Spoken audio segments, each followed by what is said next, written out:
Olá, gente, boa noite.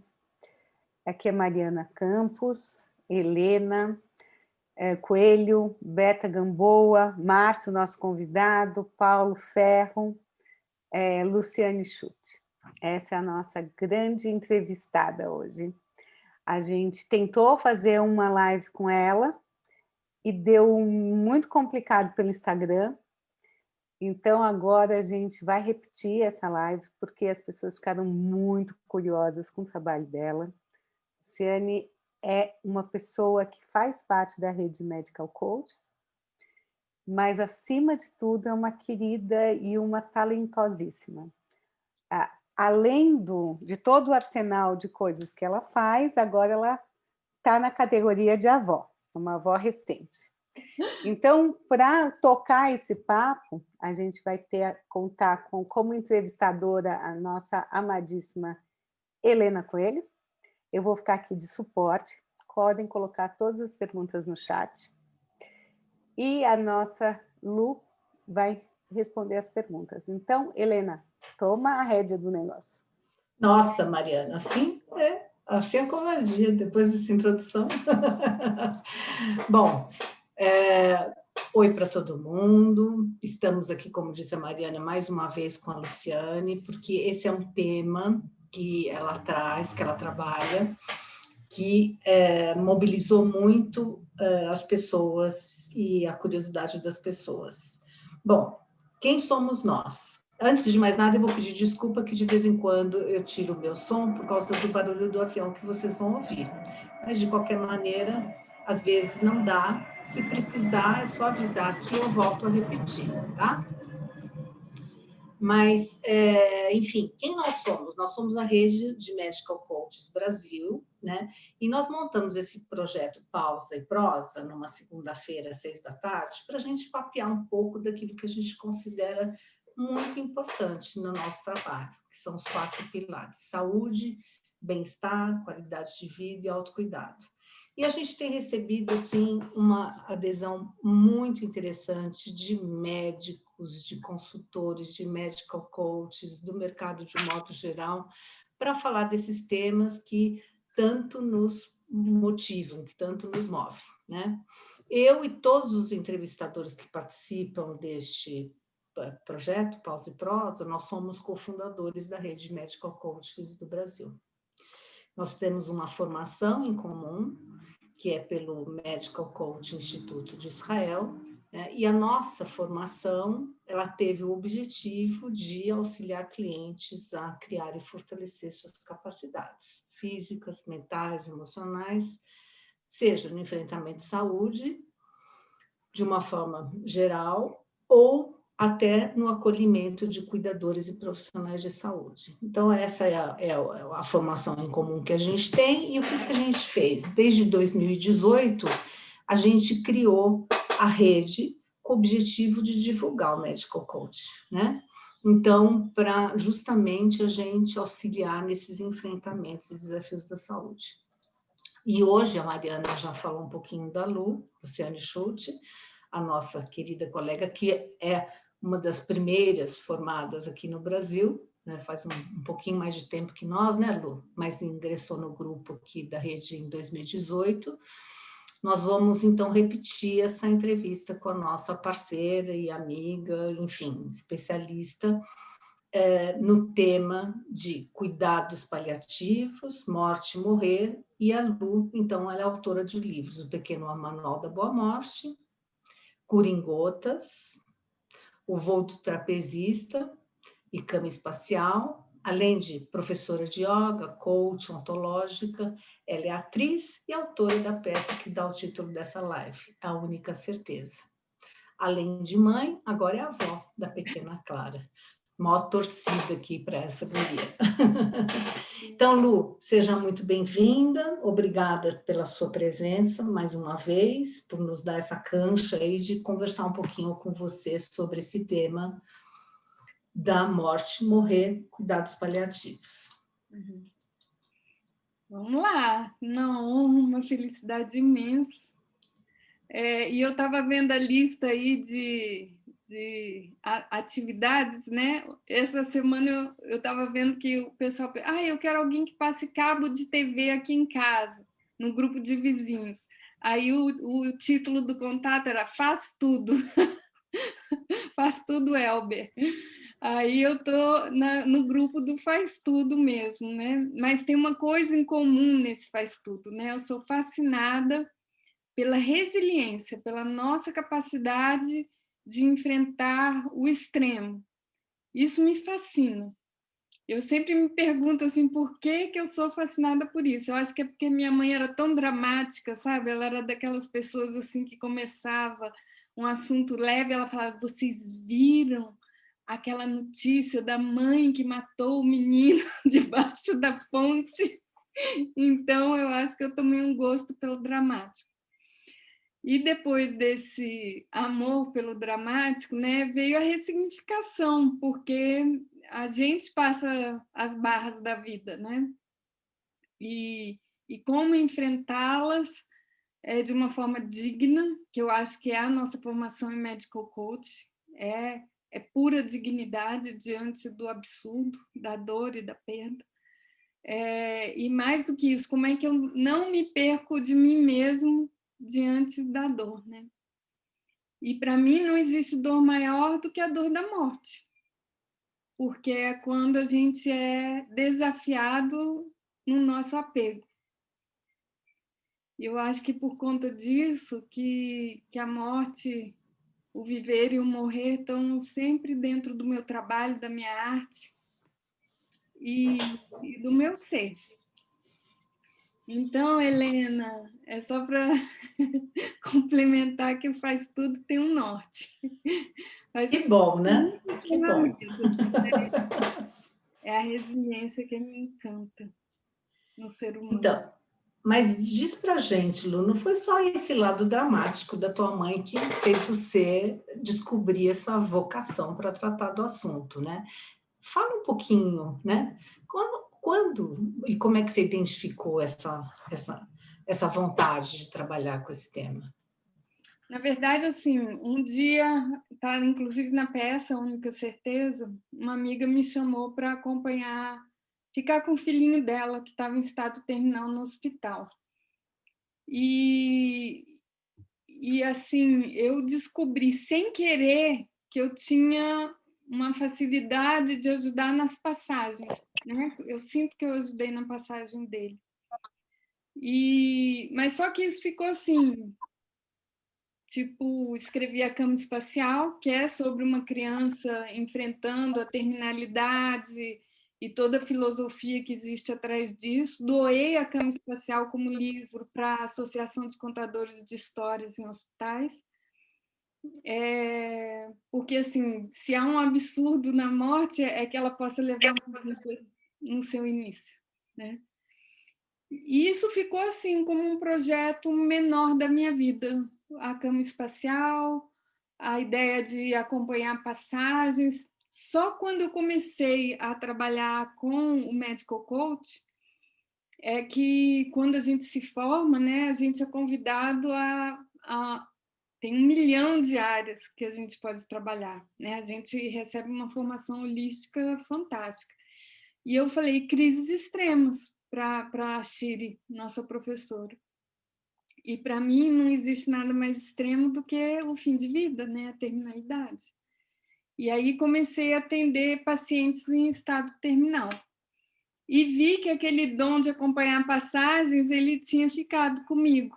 Eu tenho alguma facilidade assim inerente de estar nesses momentos e criar campo e criar condição para que essas passagens sejam as mais dignas, as mais leves, as mais honrosas para todos os envolvidos, né?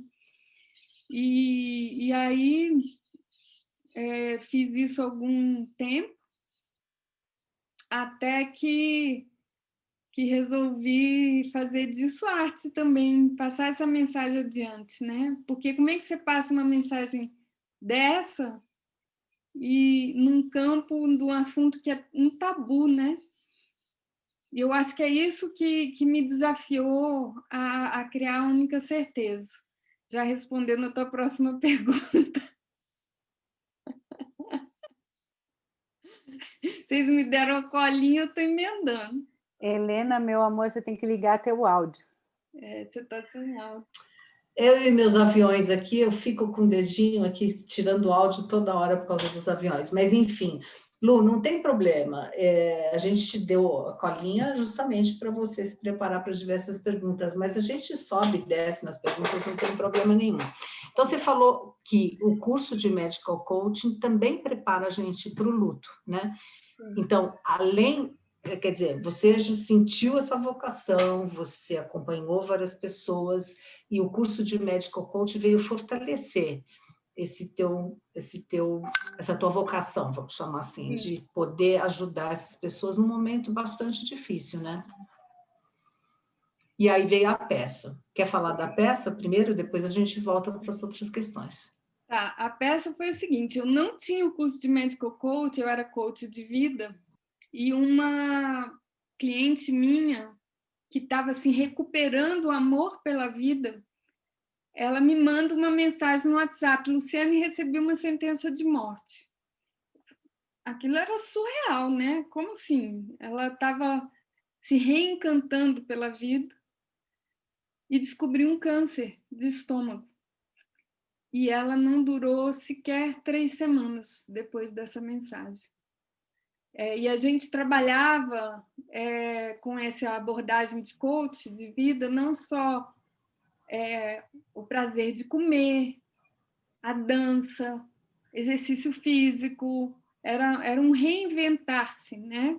E a gente tinha parceria com um cabeleireiro para, inclusive, mudar o visual das pessoas, né? E ela cortou o cabelo dela e no dia eu acompanhei ela no cabeleireiro. Eu senti que ela sentia que ia partir. Mas eu ainda não estava preparada a lidar com aquilo. Tipo assim, não, ela vai fazer, ela ama a vida, ela retomou. No entanto, ela não sobreviveu à cirurgia, morreu poucos dias depois. Aquilo me impactou profundamente. E quando eu fui ao enterro dela, uma das filhas falou assim... uma das filhas, um dos parentes, falou que estava grato pelo meu trabalho, porque por conta dele a mãe havia tido uma boa morte, né? E aí eu pensei, gente, então o que é uma boa morte? Fiquei com aquilo na cabeça, né? E aquilo ressoou em mim como a boa morte ser um espaço que me encontra amando a vida, usufruindo a vida, a boa vida. Então, em que medida a gente se descuida dessa boa vida? E a morte encontra a gente cheio de coisas inacabadas, desconectado um do outro, desconectado de si mesmo, fazendo coisas que não gosta, né? E aí eu pensei assim, gente, e se a morte escrevesse um manual? O Manual da Boa Morte. Aí veio o livro Manual da Boa Morte. Eu fiquei no Manual da Boa Morte. Uhum. Quando eu escrevi o livro, a ideia era muito simples, era o que eu aprendi vivenciando com essa cliente e vivenciando com os nossos clientes, esse reencantar-se pela vida. E são alguns pontos muito, muito simples, e eles aconteciam em vários clientes nossos. Esse livro eu presenteei para a nossa colega Regina Chamon. E ela leu o livro e falou assim, nossa, esse livro deveria virar uma peça de teatro, um monólogo para estar nos hospitais. Foi aí que a ideia foi plantada pela Regina, ela é a culpada pela peça. E Regina me deixou essa semente e honestamente, assim, eu priorizei 1 milhão de coisas, menos a peça. Mas quando foi no final do ano passado, eu assisti a Alma Imoral. E me encantei pela ideia de um monólogo. Eu tentei contato com a atriz, o produtor, mas foram tantos obstáculos que no final do ano eu falei assim, quer saber, você eu mesma, a morte. E a minha ideia era assim, eu vou ser a morte, vou lá me pintar de caveira, vou contar a historinha do meu livro, né? Porque eu já tinha me pintado de caveira e ido para a feira do livro. E a reação é incrível, gente. As crianças vêm querendo conhecer você e os adultos falam, não vendi nada. Para criança, eu teria vendido todos os meus livros. Imagina a situação, as crianças querem brincar, né? E os adultos querem fugir, né? Curiosos. Então, assim, em algum momento, gente, a gente aprende a temer a morte. Fala, Mari. Era isso que eu queria perguntar, assim, eu acho que tem toda uma cultura de temer a morte, né? E tem uma coisa que eu acho muito interessante no teu livro, é que ele traz as duas mortes, né? A boa morte e a mazinha. E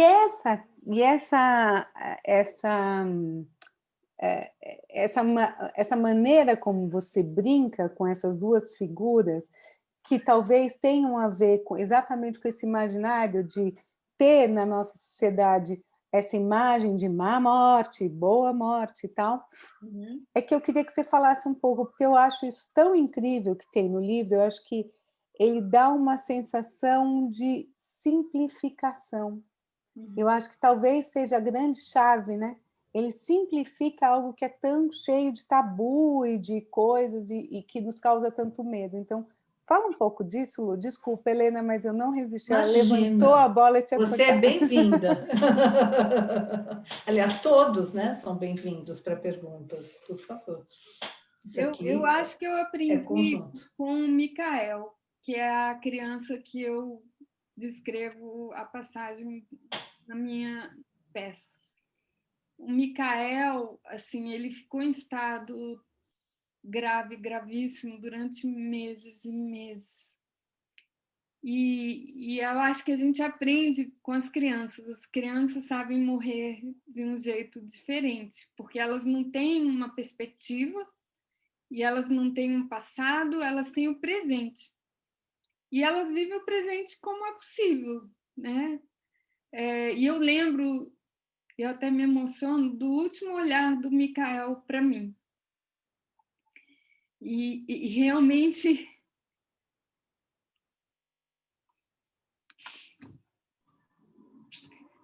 Faz parte, querida. Foi a única vez em meses que eu vi o Micael temer. E ele não estava temendo a morte, ele só não estava entendendo por que ele não respirava tão bem. Porque ele não chegou a ser entubado. Então, assim... Só que a gente entra com muitas histórias.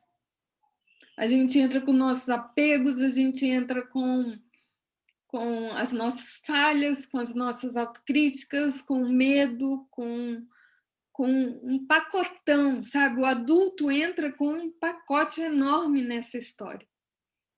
Então, eu acho que as crianças ensinam a gente a ter uma boa morte, que é viver o último suspiro, ponto. Né? Então, aliás, Lu, as crianças, né, ensinam tantas coisas para nós, né? Sim, Helena. Não só a morte, como viver também, né? Sim. Então, eu acho que esse foi meu aprendizado como uma criança. E é curioso você falar isso, porque assim, todos nós fomos crianças, né? Mas que histórias são contadas para a gente que vão nos moldando, nos enchendo de medo. E eu acho que nesse lugar a gente consegue também entender as perspectivas que a gente traz para os trabalhos, né? Que a gente faz com o trabalho de desvendar todas esses papéis que nos são colocados e a gente poder ficar só a gente, só quem a gente é. Sim. E é nessa simplicidade que vem a cura, né? Que vem muito legal. Muito legal, Lu. O Lu, a gente estava com uma questão, a Mariane e eu aqui, quando a gente estava fazendo essas perguntas para você, que é assim, né? Tem algum momento que você acha que é melhor, que é certo, que é bom falar sobre a morte? Tem algum momento para a gente? Eu acho que a gente tinha que ter uma conversa assim, anual. Sobre a morte. Hoje existem os Death Cafés no Brasil, com a pandemia, eles estão bombando. A gente tem sei lá, mais de 2 dezenas de Def Cafés. Nossa, já? Porque, assim, está surgindo vários, né? E, às vezes, em uma cidade menor, como Novo Friburgo, tem um, mas tem também no Rio de Janeiro, em São Paulo, em Brasília, que eu fui uma das fundadoras, e os encontros são mensais.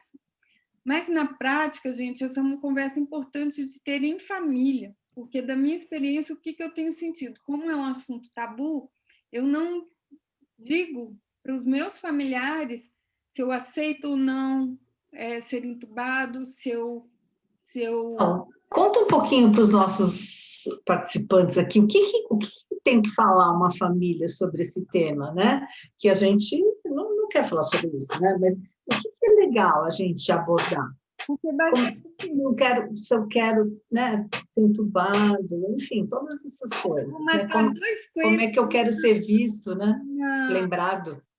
Eu vou matar 2 coelhos numa cajadada só. Uma, o que é um Def Café. Def Café é um encontro, são encontros que foram iniciados, se não me falha a memória, por um americano, já no início dos anos, eu acho que 2013 que ele começou. 2014 abriu-se o primeiro Def Café. A proposta dele é: vamos sentar para tomar um café e conversar sobre a morte. E ele criou um modelo muito simples, e esse modelo se propaga pelo mundo e é respaldado por essa instituição, vamos dizer assim, dos Def Cafés. Mas ele é espontâneo, eu não preciso ser um profissional de saúde para participar ou montar um Def Café na minha região. Eu só tenho que seguir um padrão de facilitação e de acolha do assunto e como ele chega, livremente. E esse final de semana eu participei de um Def Café, né? E surgiu uma frase que eu achei ótima. Uma amiga desejou a outra assim: eu te desejo longa vida e uma morte súbita. Porque a morte súbita, a princípio, é a melhor delas. Você não Todo mundo quer, né? Quero dormir, não quero a acordar. princípio, indolor ou quase indolor, né? Mais uma vez, numa palestra da Ana Cláudia Quintana, aquela médica famosa da área de cuidados paliativos, ela falou assim: olha, se você quer viver muito, se prepara. Você vai adoecer, você vai sofrer e você vai morrer lentamente. E isso me impactou porque é a mais pura verdade. Se eu quero viver muito tempo, a tendência é que eu vá envelhecer, que meus órgãos vão se fragilizando e que a minha morte seja lenta. Então, morte súbita é a morte de quem quer morrer jovem, em geral. Porque se eu quero envelhecer, ela provavelmente não vai ser súbita, estatisticamente, né? E aí, voltando, o que você estava trazendo mesmo, Helena, que eu me perdi um pouquinho. Não, você disse que ia matar 2 coelhos numa cajadada só, porque eu perguntei qual era o melhor momento para falar para a morte, você começou a falar do Deto Café, e aí eu falei, o que a gente fala, né, com a família, no Deto Café, enfim. Aí você estava explicando. Perfeito. E aí, a ligação é a seguinte: se eu vou envelhecer e morrer lentamente, provavelmente eu vou parar no serviço de saúde, seja público ou privado, que tem em comum um protocolo. O protocolo é manter o sujeito vivo a qualquer custo, a não ser que ele se declare ou ele tenha uma orientação a ir para os cuidados paliativos, e onde acordos são feitos com anuência de familiares do próprio médico de que ele não quer que a vida dele seja mantida a qualquer custo. Cada um vai ter seu limite. Então, vai ter pessoas que não aceitam ser entubadas, vão ter pessoas que têm, inclusive, o direito de se recusar a tomar um medicamento. Mas se isso não for tratado com antecedência com os familiares, e eu atendo alguns familiares nessa situação, como eu vou adivinhar o que o meu parente quereria? Aí qual é a tendência? Eu, como familiar, eu não quero deixar meu pai morrer, eu não quero deixar minha mãe morrer. E como eu não ouvi, ou ao ouvir antes, eu não sei qual, se ela está inconsciente, eu não sei qual a diretiva que ela daria. Então, Perfeito. existem as diretivas antecipadas, né? Sim. Que podem ser formalizadas, o testamento vital, que pode ser formalizado em cartório, que são instrumentos que não garantem, na nossa legislação, sigam a Luciana Dadalto, que tem muita discussão advocatícia nesse tema, né? Mesmo eu me instrumentalizando em cartório com um documento, isso não garante. A verdade é que o que garante é que os meus familiares estejam consonantes com o desejo meu. Perfeito. Assim como a questão da doação, né? É uma coisa que tem que ser falada, né? Esse é um lado, né, Lu? E o lado, assim, como é que eu quero ser lembrado, né? Que é uma coisa que a gente não fala, né? Ou até tem a ver com, às vezes, mudança de atitudes, né? Quando a gente tem essa conversa que você fala, né? Seja no Dedo Café, seja com a família, né? O que eu quero, né? Como eu quero como é que eu quero ser visto, lembrado? É linda essa pergunta, porque ela tem a ver com a vida e não com a morte, né? É como eu vivi. Não é o que eu falei, não é o que eu preconizei, é o que eu vivi. É por isto e por essa razão que eu serei lembrado. Não é pelas minhas palavras. Então, é mais pelos meus atos, pelos meus gestos, pelas minhas atitudes. Então, nesse DF Café desse final de semana, surgiu essa conversa, né? O que deixa alguém vivo após a morte? As memórias.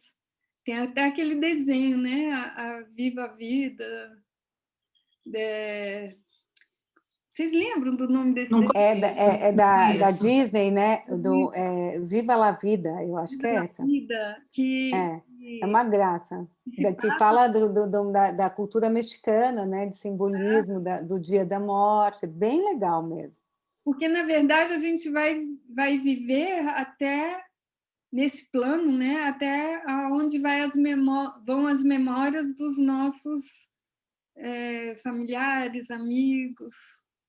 E a gente se perpetua, pelo bem ou pelo mal, por nossas atitudes. Então, por isso que a boa vida é associada à boa morte. Se eu vivi uma vida de angústia, de danos, de perdas, é o que eu derramo. Por isso que essa é uma escolha. O que eu quero derramar? Porque medo, raiva, tristeza, nós temos todos. A gente tem uma escolha do que eu quero cultivar em mim para transbordar, porque o que eu transbordar é o que vai ficar. Inclusive, você falou da Ana Cláudia Quintana, olha o livrinho dela, como é que está aqui. Então, me permite falar um trechinho aqui do final do livro. Sobre a arte de ganhar, existem muitas lições, mas e sobre a arte de perder? Ninguém quer falar a respeito disso, mas a verdade é que passamos muito tempo da vida em grande sofrimento, quando perdemos bens, pessoas, realidades e sonhos. Saber perder é a arte de quem conseguiu viver plenamente o que ganhou um dia, né? Então, ela é uma pessoa que eu acho que está transformando esse tabu, né, numa questão de cuidado, numa questão de repensar o que é importante para cada um, não deixar todo mundo fazer o que quer, né, com o corpo da gente, com as atitudes, mas, enfim, nem sempre a gente está preparado para isso, né? Lu, então, explica para a gente um pouquinho o que é cuidado paliativo e se eu preciso estar no final da vida para procurar um paliativista, seja médico, terapeuta, médico coach, enfim. Como é que você conta isso para a gente? Que pensa em cuidado paliativos do paciente necessariamente terminal. Na verdade, o paliativo pode estar ligado a um doente com uma doença grave, não necessariamente terminal. E a função, como o próprio nome diz, é paliar, é trazer qualidade de vida, é reduzir a dor, é criar condições daquela situação ser vivida com o máximo de bem-estar possível dentro da condição de cada um, né? Então, normalmente, são trabalhos feitos por equipes multidisciplinares que envolvem psicólogos hospitalares, né, fisioterapeutas, fonoaudiólogos. É uma abordagem holística, linda. e que eu acho que tende a se expandir e não está restrito aos hospices, né? Que são esses lugares específicos onde se internam esses pacientes terminais. Então, hoje no Brasil, a gente já tem um número razoável de hospices, mas é um movimento a nível mundial, de consciência de que os estados mais graves de doenças e terminais merecem uma abordagem diferenciada e não mecânica, que a abordagem mecânica é este ser, este corpo está com defeito e eu preciso consertá-lo. A abordagem humanista, ela vai muito além disso, ela vai inclusive na espiritualidade. E não é a espiritualidade da religião da pessoa, é a espiritualidade laica, é como ela se vê. Porque se eu me vejo como meu corpo, realmente eu quero prolongar minha vida ao máximo. Se eu me vejo como espírito, talvez isso não faça sentido, eu estar aqui em sofrimento, né? É isso. Com certeza, mas você sabe que, assim, depois de estudar, depois de fazer medical coaching, ter algumas experiências em família, que eu comecei a compreender um pouco mais o cuidado paliativo como uma forma de você lidar com situações ou doenças difíceis e complexas, mas sem necessariamente estar à beira da morte, né? Eu acho que existe ainda muita confusão, porque assim, hoje mesmo uma tia foi internada, então está super mal, está perdendo consciência, não sei o que, ele chamou o médico paliativo, quer dizer, parece que está ligado um pouco, né, o paliativista na hora da morte, Sim. ou próximo à morte, e não pode se restringir a isso, não é isso. só isso, né, é mais amplo. É verdade, é verdade. Eu vi uma questãozinha aqui da Berta, desculpa, Berta, a gente pulou o assunto, eu não tinha visto antes, para você explicar o que é Death Café. Mas ali eu falei que eu ia matar 2 coelhos numa cajadada só, espero ter explicado. Tá. Oi, Berta. Ficou clara alguma dúvida sobre o que é o Death Café? A maioria dos participantes? Não. O pessoal do Medical Coaching já tem. Alguém tem alguma pergunta que queria fazer para a Lu, alguma curiosidade sobre esse tema que é difícil, é duro, né? Mas ele é tão necessário e pode trazer tantos ganhos, né, Lu? Eu queria fazer uma pergunta, na verdade, sobre a peça. Tá. Opa. Lu, você está trazendo através da arte essa questão tão importante que é exatamente é quase uma ode à vida tratar da morte, assim. Eu participo de um Death Café e eu percebo quanto depois que eu comecei a participar, como eu comecei a valorizar mais a vida, assim. É muito interessante o processo que acaba acontecendo. E aí eu queria entender, assim, essa apresentação da peça, ela acaba acontecendo e você sente essa provocação surgindo? Como é que você tem visto o teu público depois da peça? Conta um pouco para a gente. Acontece um fenômeno interessante com a Única Certeza, o nome da peça, né? Nem todo mundo consegue ver até o fim. As pessoas que me relatam, eu não dei conta, não deram conta de acompanhar o início da peça, que é muito intenso. Trabalha exatamente a dor de quem perdeu, a dor de quem acompanhou quem partiu. E até respondendo um pouquinho a Beta, né, como a gente lida com a emoção, entrando nela. Né? Porque acompanhar a morte ou vivenciá-la não é tarefa fácil. E traz medo, traz raiva, traz tristeza, traz desamparo, traz mágoa, traz impotência. É um lugar que fervilha de emoções, seja para quem está vivenciando o processo, seja para quem está acompanhando, e sejam os profissionais, e eu não me excluo disso. Então, o que eu tenho como resposta é que é o amor. Quando a gente permite, diante desse limiar, viver o amor em toda a sua plenitude, a compaixão em toda a sua plenitude, é incrível o efeito sanador que isso tem na gente, assim como nas pessoas também. Então, não sei se eu entendi sua pergunta, que eu me perdi um pouquinho, Mari. Eu queria saber muito essa coisa da receptividade. Você falou que as pessoas estão tendo dificuldade, mas você vê a peça como uma possibilidade de estar falando sobre a morte, de estar trazendo esse tema. Total, porque o que acontece? Seja porque eu tive dificuldade, quero desabafar, não dei conta, porque o não dar conta é um espaço que cobra uma escuta, que cobra um amparo, né? Como aqueles que vão até o final e vivem o processo de redenção que a peça convida, há um nível de emocionalidade muito intenso, porque eu acho que nós estamos mexendo ali com arquétipos. Houve um estudo de arquétipos para chegar na peça como ela foi construída. Então, a gente fez uma pesquisa extensa de quais são os arquétipos mais frequentemente associados à morte. E aí você imagina, a gente pega num período de 1 hora, coloca uma pessoa para tocar aquilo que dentro do subconsciente dela já foi acionado N vezes, a resultante normalmente é de muita comoção. Tanto que eu tenho uma amiga que fala que é a peça para assistir com lencinho de papel. Leva a caixinha, vai ver a peça, leva a caixinha. Porque ela realmente traz esse acionamento dos nossos arquétipos, né? Porque a gente tem a morte por Azrael, que é o anjo, que é a morte redentora, quase romântica. A gente tem a morte de Samael, que é uma morte cruel, ignorante, fora do script. A gente também tem a morte do psicopompo, que é uma morte que é um nascimento para outro plano. Todos esses arquétipos estão em nós, de alguma forma.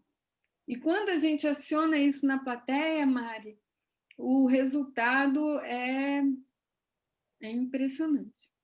Gente, olha, eu super recomendo a peça. Saibam que a doutora Luciana Schultz, ela sustenta a peça sozinha durante 1 hora, cantando em vários idiomas. É uma delícia. Assim, é forte, mas é super convite para falar desse tema. Então, agora já fiz um momento jabá. Agora eu paro. Então, depois você coloca o link da peça para quem também puder assistir e vale a pena. Realmente é bastante diferente. Não sei se é um tema que as pessoas falam assim, eu quero assistir, mas eu acho que cada vez mais a gente está quebrando esses tabus, né? E conversando mais sobre isso, né? Eu acho que por isso que eu sempre falo para quem assiste e se sente tocado, para literalmente segurar pelas mãos os conhecidos e assistir junto e estar presente para que a coisa possa fluir, né?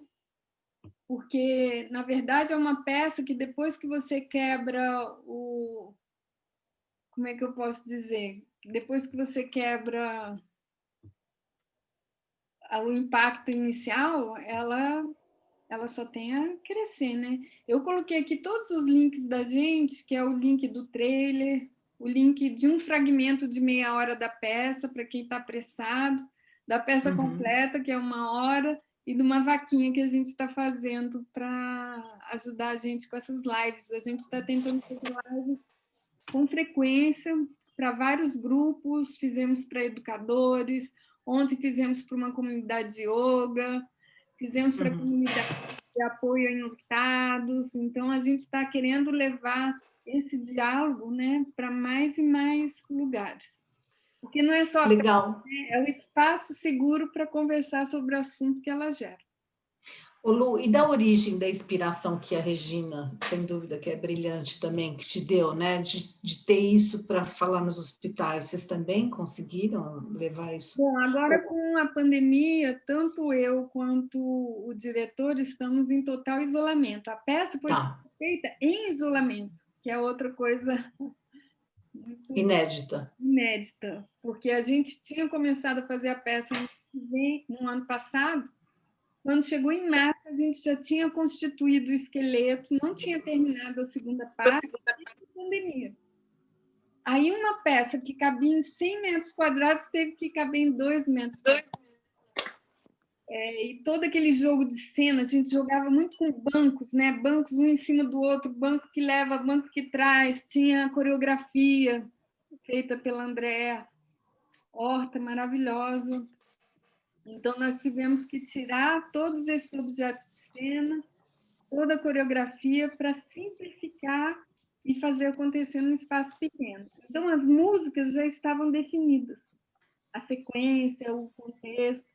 Só que aí entrou o texto novo do final, que era como estamos vivendo a pandemia, diante de uma morte que virou notícia de todo o jornal.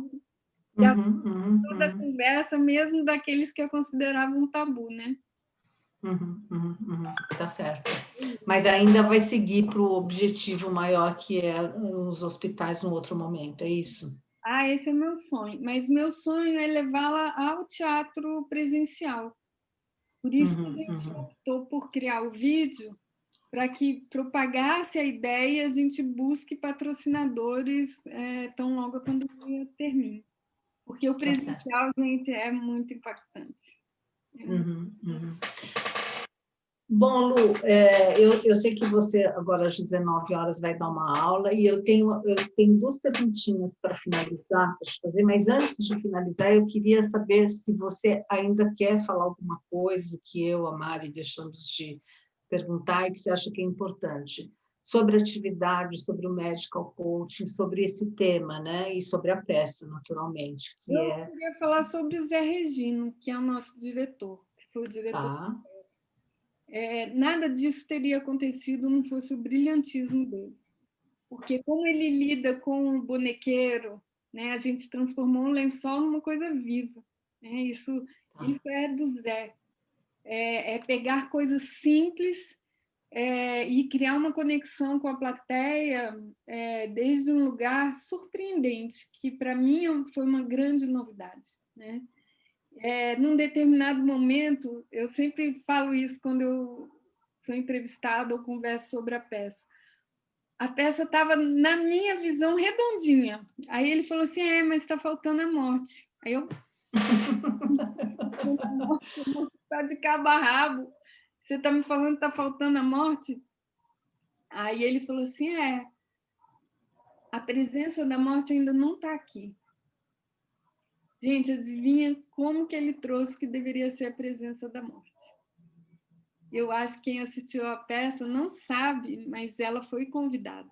Ela estava presente.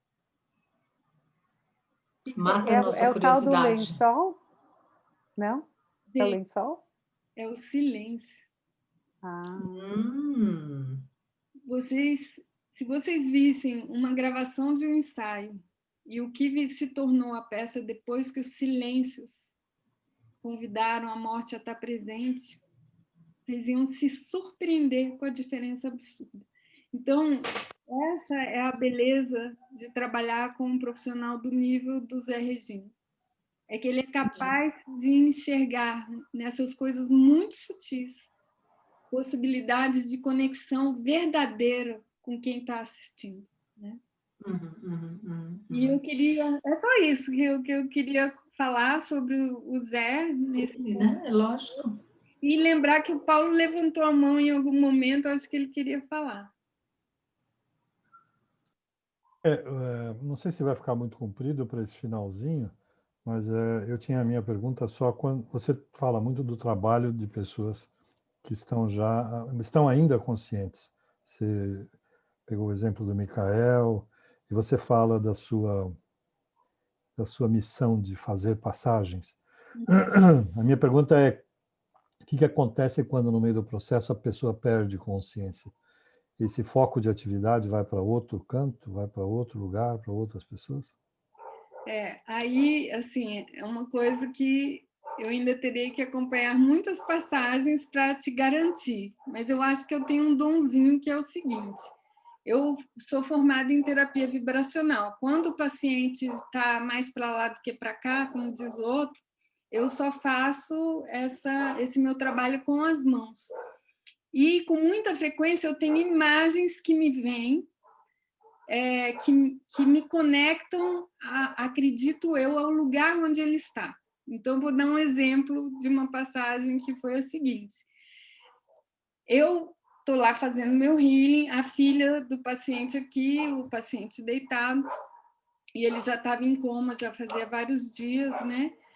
E durante o healing eu vi ele num rio, e ele pescando dentro de uma canoa. E aí eu, na minha inocência, falei, vou conversar com ele na canoa e falar assim, olha, a água do rio, vamos mergulhar na água e tal. E fui tendo essa conversa com ele, na minha conexão, né, límpica com ele. E ele virou para mim e falou, eu não entro nessa água. Aí eu desconectei, né, e virei para a filha dele e falei, seu pai gostava de pescar, hein? Nossa, gostava muito, como é que você sabe disso? Eu falei assim, tá lá pescando. Mas ele não quer ir embora, não. Mas na água eu não quero mergulhar, não. Vocês acreditam que ele abriu os olhos, começou a chorar para a filha dele começou a chorar, e foi aquela emoção, ele literalmente saiu do coma. Então, assim, Nossa. eu acredito que existe um limiar, eu nunca consegui passar au-delà, né, como dizem os franceses, mas eu consigo, com alguma frequência, me conectar a uma espécie de espaço possível para quem está no processo. E nesse espaço, o que eu posso garantir para vocês é o seguinte, sim, existe essa perspectiva do mergulho, da dissolução, da entrega em água, em luz, é sempre uma metáfora, e é possível, sim, fazer um trabalho mesmo com um paciente em estado, né, mais para lá do que para cá. A Shirley também sempre nos falou, né? Põe as mãos, né? Usa muito as mãos, né? Faz um contato, né? Com a pessoa que algo acontece ali, mesmo que a gente não consiga explicar, né? Ela sempre estimulou muito, né? Algumas vezes eu posso começar a dizer que tem alguma coisa aí. Isso é real. Isso é real, não é imaginário. Ok.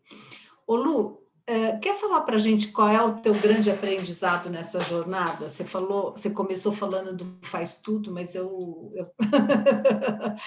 faz tudo super diferente, né? De outra esfera, de outro nível, de outra abordagem. Mas então, se você tiver alguma palavra para dizer, o aprendizado que você tem tido com esses temas e com esses atendimentos.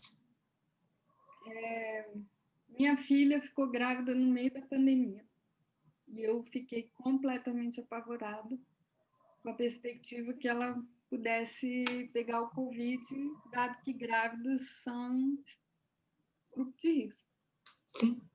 E durante um tempo, durante o processo da peça, eu me vi vivendo exatamente o que está na peça, que é transbordei medo, transbordei pavor, transbordei preocupação, até ver que aquilo não servia a ninguém, nem a minha filha, nem a mim, nem a minha neta.